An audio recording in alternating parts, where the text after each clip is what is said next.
আজকের গোপালগঞ্জে যে হামলা করা হয়েছে সেই হামলা প্রদান করে জামাত ইসলামের সংস্কারের দাবি যথার্থ।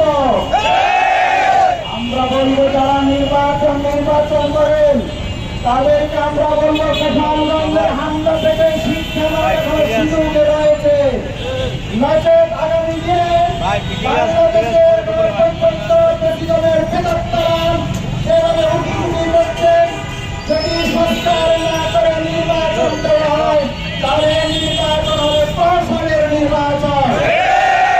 অন্তর্বর্তী সরকারকে বলবো আগে নির্বাচনের আগে লেভেল প্লেইং ফিল্ড তৈরি করতে হবে এবং বাংলাদেশের যে সকল মানুষেরা প্রবাসে অবস্থান করছে তাদের ভোটাধিকার নিশ্চিত করতে হবে। ঢাকাবাসী আসুন আগামী 19 জুলাই বাংলাদেশ জামাত ইসলামের জাতীয় সমাবেশে করে সবাইকে ধন্যবাদ জানিয়ে আমার বক্তব্য এখানে শেষ করছি।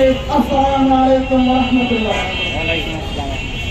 সংগ্রামী ঢাকাবাসী, আগামী 19 জুলাই ঐতিহাসিক সড়ক যোগদানে জামাত জাতীয় সমাবেশে সফল করার লক্ষ্যে আয়োজিত আজকের এই মিছিল শেষে যারা অংশগ্রহণ করছে